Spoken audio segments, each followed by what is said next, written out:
Est-ce que tu t'es déjà demandé le secret des freelances qui arrivent à trouver des missions à la pelle sur les plateformes freelance et à décoller? Moi, je me suis demandé, et oui, je te parle bien des plateformes comme Malt, Comet, Upwork, etc.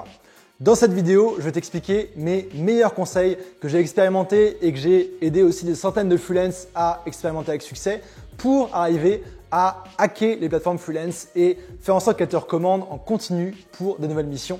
C'est parti!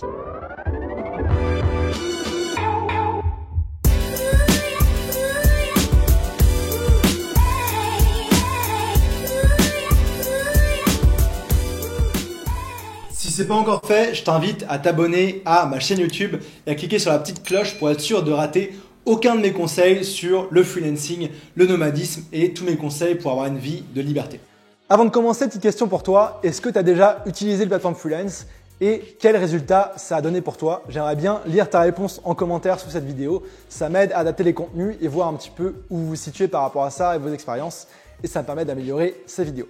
Donc d'abord, j'arrête de te parler un petit peu de quelle plateforme je recommande pour décoller. Ce que je te recommande pour cette stratégie que je vais te présenter, c'est pas un guide complet sur la plateforme, c'est une stratégie pour arriver à rapidement décoller sur les plateformes et arriver à utiliser certaines failles qu'on a pu trouver. Et donc les deux plateformes que je te recommande, les deux types de plateformes, c'est d'abord une plateforme cheap de type 5euros.com ou pourquoi pas Upwork dans certains cas, et une plateforme généraliste ou spécialisée dans laquelle tu veux vraiment faire ton trou et que tu veux être recommandé. Donc par exemple, je te recommanderais Malt, Upwork ou Crème de la Crème si tu veux des grosses missions par exemple. Donc là, c'est des missions où tu vas être bien payé et c'est là en fait où tu vas être bien référencé. Donc tous les conseils que je vais te donner dans cette vidéo s'appliquent à toutes les plateformes, mais c'est juste par rapport à la stratégie. Déjà, j'arrête de faire un petit overview du principe des plateformes freelance, qu'on comprenne bien, que tout le monde comprenne bien comment ça fonctionne. Donc les plateformes freelance, c'est assez simple, c'est un système de marketplace basé sur l'offre, les freelance qui ont des compétences à offrir à l'entreprise et la demande, les entreprises qui ont besoin de freelance pour les aider dans leur travail, dans leur mission, à croître, etc. Et la plateforme, en fait, gère cette partie contact, mise en relation entre ces deux parties-là. Et il y a différentes façons de faire. Les contacts sont soit le freelance qui contacte, soit l'entreprise qui contacte, dépendant de la plateforme. Ça, c'est pas le plus important. Mais ce qui est important, c'est de comprendre que ces plateformes sont basées sur des algorithmes qui vont recommander certains freelance plutôt que d'autres, dépendamment de certains paramètres. Et donc, c'est ce qui fait que des freelance vont être toujours recommandés numéro 1 sur Malt ou autre. Parce qu'ils sont bien aimés par l'algorithme, parce qu'ils ont mis en place certaines choses. L'algorithme des plateformes, il est en général basé sur les mots-clés et les compétences que tu renseignes, basé sur ton niveau d'expérience, basé sur le nombre de missions réalisées et aussi basé sur les notes et les témoignages que t'ont laissé tes clients. Okay? C'est les principaux éléments par rapport à ça. Et les plateformes, moi je considère que voilà, c'est très bien pour se lancer et combler un peu son agenda quand on est freelance parce que y a cette relation un peu bac à sable où, je veux dire, c'est simplifié pour toi, il n'y a pas de contrat à gérer, de prospection, de trucs comme ça parce que tout est un peu pris en place, pris en charge. Par contre, je te recommande donc de décoller sur les plateformes, c'est très bien et de combler ton agenda avec ça, mais c'est quand même des plateformes où tu es en compétition avec plein d'autres freelance, parfois du monde entier et donc naturellement, les tarifs sont tirés vers le bas. Et il y a toujours cette commission de la plateforme et si on se lance en freelance, c'est pour moi pour devenir indépendant. Et là, quand tu es 100% sur les plateformes, tu es dépendant de ces plateformes-là et donc tu n'es pas indépendant, mais tu es dépendant de ces plateformes. Donc à très vite, en fait, sortir des plateformes en te formant en prospection, en arrivant à trouver des missions via ton réseau, etc. J'ai fait plein de vidéos sur ce sujet-là, si tu vas aller voir sur ma chaîne que tu peux retrouver ici, je pense. Donc le point de départ par rapport à les plateformes, c'est de savoir un petit peu où en sont les autres freelances dans ton domaine. Donc c'est un petit peu faire une étude de marché, de voir les freelances dans ton domaine, quel genre de profil ils ont, etc. Et donc ça, une petite astuce assez cool, c'est que tu peux te créer un profil entreprise ou posteur de mission assez facilement sur ces plateformes et donc tu peux aller assez vite espionner tes concurrents ou tu peux tout simplement faire une recherche dans la barre de recherche de la plateforme et voir un petit peu tes concurrents, quels sont leurs profils, qu'est-ce qu'ils renseignent, c'est quoi leurs photos, qu'est-ce qu'ils mettent comme compétences, etc. etc. Et donc, basé là-dessus, c'est après de créer ou alors de compléter ton profil pour qu'il soit vraiment 100% complet. En général, ils te mettent justement un pourcentage de complétion du profil et il faut vraiment que tu arrives à avoir un profil 100% complet pour pouvoir être bien recommandé. Donc, première chose qui est importante, c'est la photo de profil. il faut qu'elle sorte du lot, il faut qu'il y ait des couleurs, il faut qu'elle sorte du lot très pro qu'il y a parfois sur ces photos, sur ces plateformes-là, parce que c'est le premier truc que va voir un client quand il fait une recherche. Okay, il va voir ta photo et ensuite il verra ton texte et ensuite s'il veut il ira sur ton profil. Mais dans les résultats de recherche, c'est la photo qui joue beaucoup. Donc optimise ça, demande à un ami qui est photographe ou qui se croit photographe de te prendre en photo ou qui a un bon appareil photo et joue là-dessus, prends différents cadres, teste différents trucs, c'est hyper important. Ensuite, il faut que tu listes tes différentes compétences pertinentes et que tu en choisisses une principale. Je sais qu'il y a beaucoup de gens qui se disent généralistes et qu'ils font du design, du montage vidéo, etc. On est tous un petit peu généralistes par définition si on est freelance parce qu'il y a plein de trucs à gérer. Mais c'est important de choisir une compétence pour pouvoir bien décoller, en particulier sur la plateforme freelance. Et je te recommande une vidéo que j'ai faite qui s'appelle « La malédiction des freelance généralistes » que tu peux voir et qui est assez éloquente par rapport à ça. Ensuite, il faut que tu remplisses ta description et les expériences pertinentes que tu as eues dans ce domaine-là, que tu sois à la base freelance ou employé dans le domaine, et que tu les rédiges du point de vue du client, que tu te mettes en fait dans la peau du client qui va embaucher un freelance comme toi et que tu le rédiges comme ça. Parce que souvent la tendance des freelance, surtout débutants, c'est de rédiger des descriptions moi je.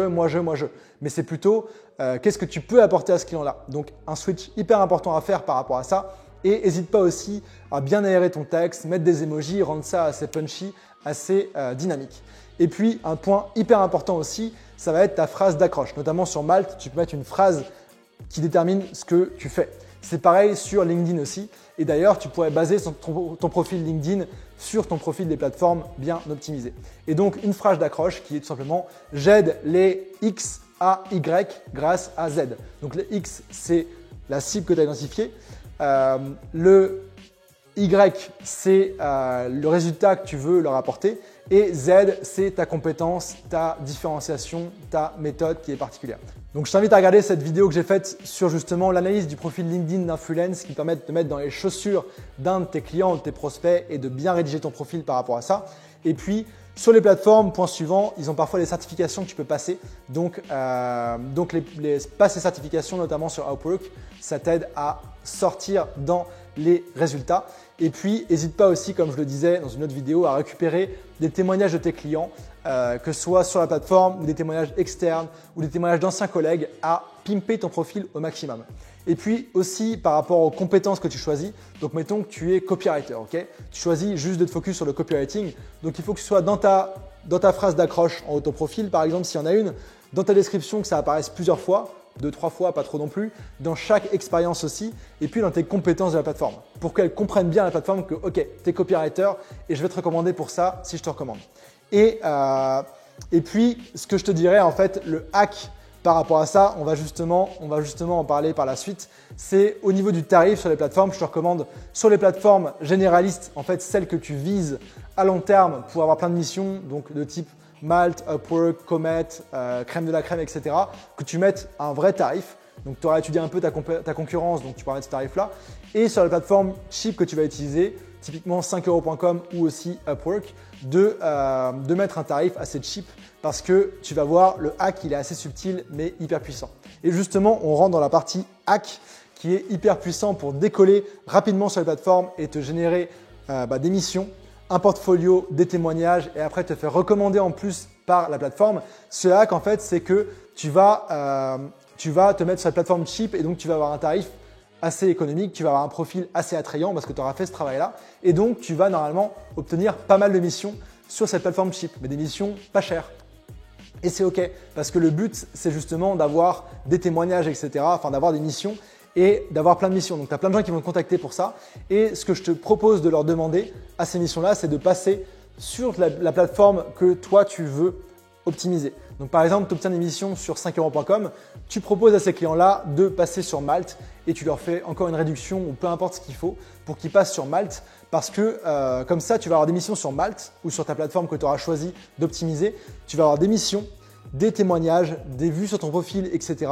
Et ça va encourager l'algorithme à te recommander de plus en plus. Et donc, tu vas aussi obtenir plein de reviews sur la bonne plateforme et donc, tu vas petit à petit te faire recommander par l'algorithme et tu vas aussi avoir d'autres personnes qui ne viendront pas des plateformes cheap qui vont te contacter pour cette fois des missions long terme et bien payées. Donc, voilà un peu comment kickstarter l'algorithme des plateformes freelance comme Malte, etc. Et le but aussi, ces missions court terme que tu auras faites au début, le but c'est d'arriver à les convertir en missions long terme et bien payées. Et donc ça, j'ai fait une vidéo là-dessus qui s'appelle comment transformer une mission court terme en mission long terme, il me semble, qui est hyper puissante et détaillée sur comment transformer même ces petites missions pas chères que tu as à faire pour booster ton profil, les transformer celles-ci en mission long terme et asseoir ton activité freelance. Et après, tu peux tout simplement couper la plateforme cheap une fois que tu es assez bien lancé sur la plateforme que tu visais. Et donc, tu vas avoir un profil optimisé, recommandé sur la plateforme freelance généraliste qui va bien te payer. Et donc là, tu seras parti en freelance.